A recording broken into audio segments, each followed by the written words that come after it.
Olá, meus queridos irmãos, minhas queridas irmãs. Iniciamos nosso programa Testemunho de Fé. Aqui quem fala é o Padre Paulo Ricardo. Quero acolher você com alegria para refletirmos a respeito da Palavra de Deus que a Igreja nos propõe neste terceiro domingo da Páscoa.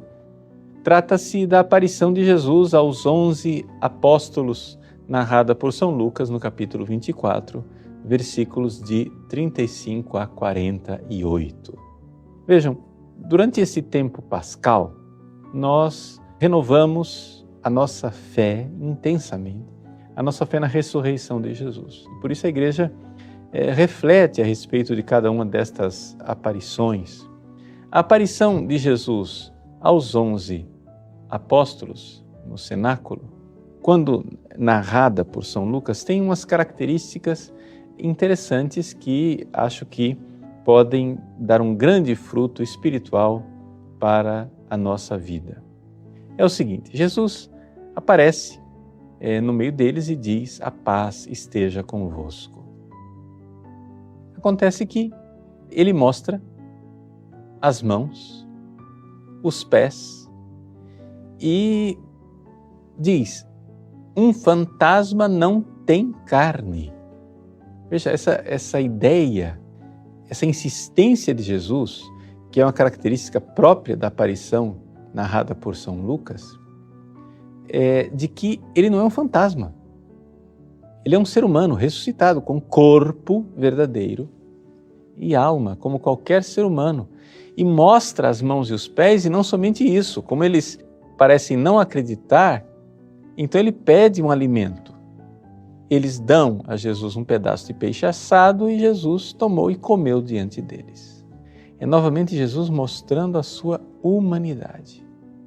Então, aqui nós temos um princípio espiritual que é importantíssimo para o nosso dia a dia, para a nossa vida de oração, para o nosso crescimento. Porque, afinal das contas, essas verdades que Deus revela são sempre verdades salvíficas.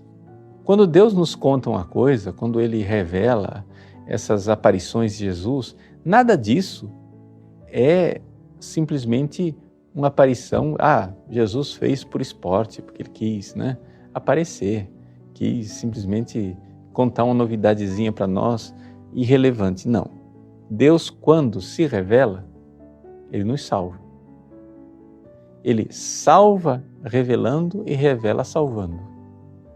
Então, por que é que Jesus insiste na sua corporeidade física? Por que é que Jesus quer mostrar para os apóstolos reunidos no cenáculo que a sua humanidade, embora seja uma humanidade glorificada, continua sendo plenamente humana? Jesus não virou um anjinho. Jesus não virou um ser espiritual, etéreo, diáfano. Não. O corpo de Jesus é real. É um corpo que tem características de corpo glorificado. Ou seja, corpo glorificado, ele pode entrar num lugar fechado, sem que se lhes abram as portas. Ele pode também caminhar nas águas, pode aparecer aqui em Jerusalém, depois lá na Galileia. Um corpo glorificado tem características especiais, mas é sempre o corpo de Cristo, um corpo real. E Jesus insiste muito nisso. Por que isto? Porque daqui para frente, todo o poder foi dado a esta humanidade de Cristo, e é importante para a nossa vida espiritual que nós não queiramos ter acesso a Deus senão pelo homem Jesus Cristo. Ou seja, Jesus disse com toda clareza: ninguém vai ao Pai senão por mim. Ele pronunciou e disse: eu sou o caminho. Portanto, se alguém quiser chegar até Deus, participar da felicidade de Deus, mas quiser abstrair da humanidade de Jesus, está completamente enganado. Está completamente perdido. tá? Eu digo isso por quê? Porque existe uma tendência atual, não é? Porque o pessoal quer unir todas as religiões, quer unir todos os povos, querem unir todas as nações, né?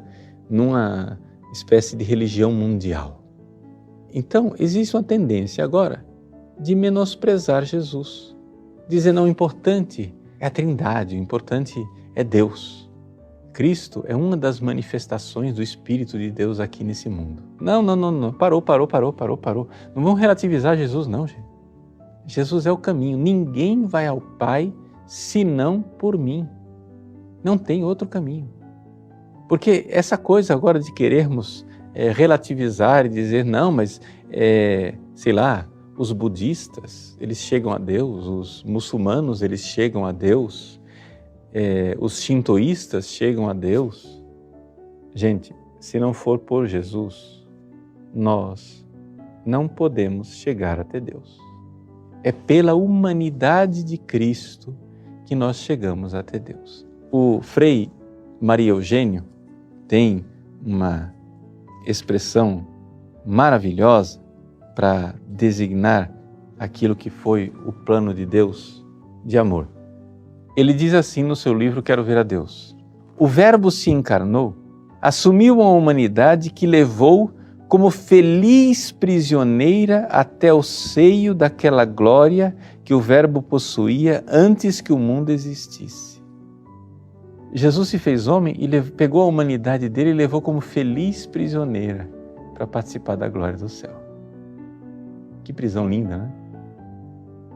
Que prisão fantástica a gente ser feliz prisioneiro de Deus. É uma comparação evidente, mas para a gente enxergar que então agora, a partir de Jesus, existe um ser humano, corpo e alma, igual a nós, glorificado. E é através deste ser humano que nós iremos participar da glória de Deus no céu. Ou seja, Deus tem um único filho, Jesus. Ou nós nos tornamos filhos neste filho que se encarnou, ou nós não seremos nada em Deus lá na Trindade. Não tem como entrar, entendeu? Não tem como entrar nessa felicidade do Pai, do Filho e do Espírito Santo. Então, qual é a porta? Qual é o caminho? Como que nós vamos entrar agora nessa felicidade perfeita? Só tem um jeito. A gente só vai se ele veio. E ele ressuscitou. E então quer dizer o seguinte, agora a humanidade de Cristo, gloriosa, participa da felicidade plena da Trindade. Nós precisamos nos unir a Ele. E a igreja é isto. A igreja é o Cristo difundido, é o Cristo espalhado nos seus membros. Nós precisamos nos agarrar à humanidade de Cristo porque nós somos membros dela e somos unidos a Ele no poder do Espírito Santo. Então, se Deus não se fez homem de verdade, e se Jesus ressuscitado não é um homem de verdade, se ele é um fantasminha legal, um espírito desencarnado, um avatar, um espírito guia, um sei lá o quê, se Jesus é qualquer uma dessas coisas estrambólicas aí, não tem salvação, gente, acabou. Nós vamos entrar na Trindade como?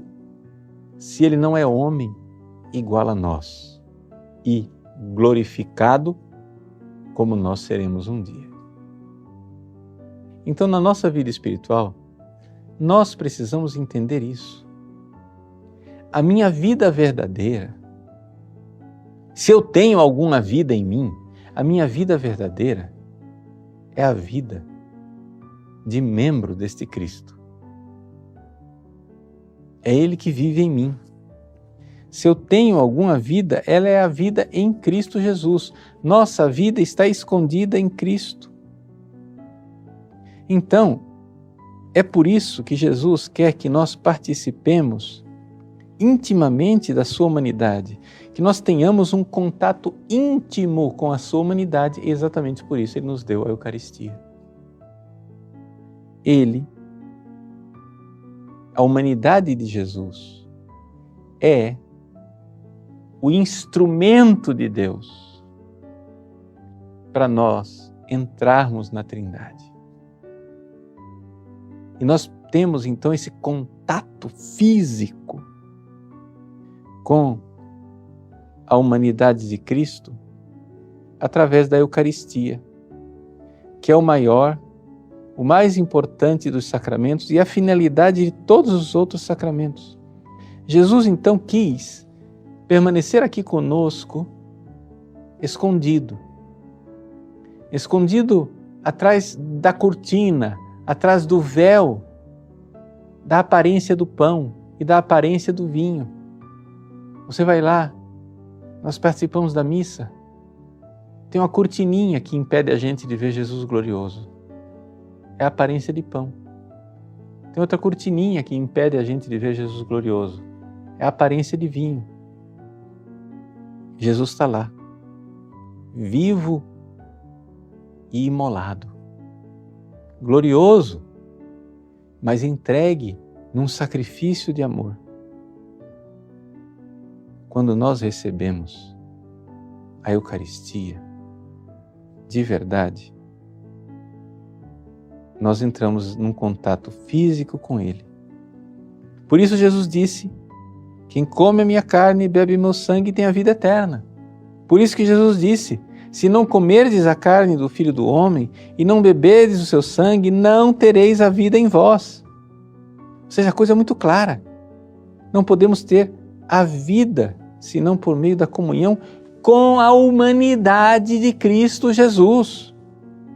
Isso quer dizer, na prática, que tudo que a gente faz na vida cristã, principalmente os sacramentos, tudo recebe a sua eficácia da Eucaristia. Até o batismo. Se você batiza uma criancinha recém-nascida, esse batismo é válido e tem uma eficácia limitada, que é a eficácia de purificar os pecados, etc., unir a Cristo, etc., etc. Mas para esse batismo realmente se tornar uma graça eficaz que vai transformando a pessoa quando ela se torna adulta, o batizado precisa pelo menos ter a intenção de um dia receber a Eucaristia. Mesmo que ele não tenha recebido nunca. Mas ele tem que ter essa sede. É por isso que tem tanta gente que diz: ah, não, eu rezo em casa. Eu rezo em casa. E você não vê a vida da pessoa mudar. Mas quando você tem aquela pessoa que ainda nem fez a primeira comunhão, mas ela já está com sede, ela já está com fome de receber a comunhão, você vê que aquele batismo, ele cria uma dinâmica de transformação espiritual na vida da pessoa, que é uma coisa fantástica. Mas por quê? Porque a pessoa está voltada, a pessoa está toda realmente fixada na humanidade de Jesus. Ela quer se unir a Jesus como o esposo, como uma esposa quer se unir ao seu esposo, através do instrumento fantástico que é o corpo e o sangue de Cristo na Eucaristia. Então, a humanidade de Jesus, quando nós entramos em contato com ela na Eucaristia, ela tem um poder transformante. Mesmo que esse contato seja só intencional. Então, esse alimento celeste transforma aquele que comeu em Jesus. Vai transformando lentamente. É Jesus que se entrega. E ele vai então, como um conquistador, vai conquistando os espaços da minha alma. Ele vai crescendo dentro de mim. Cada comunhão bem feita, cada união com Jesus vai sendo algo que transforma. Então, aqui nós vemos o que é este sacerdócio de Cristo. Ou seja, Deus encarnado e glorificado na ressurreição, Deus que se fez homem, é agora sacerdote para sempre, segundo a ordem de Melquisedeque. Isso quer dizer que é Ele que une o céu e a terra, Ele é a ponte. Ele é o pontífice, não tem jeito. Nós precisamos da humanidade de Cristo. Há 5 séculos atrás, havia um debate que hoje já saiu de moda, mas Santa Teresa d'Ávila, grande doutora da Igreja, Santa Teresa d'Ávila ela insistia muito que se as almas quiserem crescer e ir para Deus, elas precisam da humanidade de Jesus. Havia alguns doutores místicos da época dela que diziam não é assim. Você se une a Jesus inicialmente, nos primeiros passos, quando você é uma alma principiante, você vai e se une a Jesus. Mas depois você tem que abandonar. Você tem que deixar Jesus para ir direto para a Trindade, sem precisar desse intermediário. Santa Teresa se revolta com essa ideia. E essa revolta de Santa Teresa, assim, não foi sem drama interior, porque ela ouvia esses doutorões falando assim, ela tentou até se convencer, tentou viver, mas viu que não funcionava, dava num beco sem saída. Ela não ia conseguir crescer espiritualmente sem Jesus. E então, ela ensina as suas filhas espirituais no caminho de perfeição, no próprio livro da vida, no caminho de perfeição. Isso está muito bem elaborado, né? No 7º capítulo das Sextas Moradas. Ela ensina para suas filhas que não abandonem a humanidade de Jesus. Quem deixar de ter essa união com o Cristo, Deus que se fez homem, comete grande erro. Comete um grande erro. Isso que Santa Teresa ensinou e aprendeu de forma bastante prática é uma coisa que tem total coerência teológica. Por isso que eu estou dizendo a vocês. Se nós vamos participar da vida de Deus, Pai, Filho e Espírito Santo, por onde é que a gente entra? Na Trindade, ou nós vamos ser filhos no Filho, ou não vamos ser nada. Ou a gente se une a esse Filho que se fez homem, ou então nós não temos como entrar lá.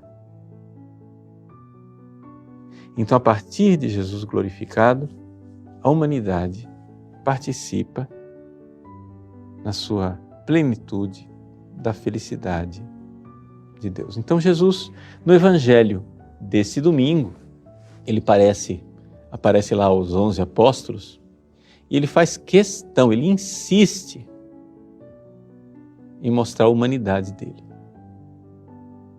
Pega aqui nas minhas chagas, vai, veja, né? Um fantasma não tem carne nem ossos, como estás vendo que eu tenho. E aí ele vai, pega um pedaço de peixe assado e come.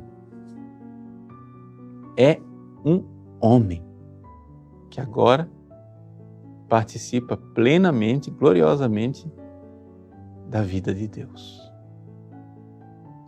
É uma pessoa divina que se fez homem. E essa humanidade vitoriosa agora é a nossa felicidade. Então Jesus precisa ser para nós a nossa felicidade. Jesus precisa ser tudo para nós. Não há outro caminho senão Ele. Não há outra estrada. Ele é a nossa felicidade. Então não vamos deixar Jesus de lado. Por boas que sejam as intenções, aparentemente boa intenção de pessoas que querem deixar Jesus de lado para promover a unidade das religiões, você está entrando num beco sem saída, meu irmão. Jesus é tudo.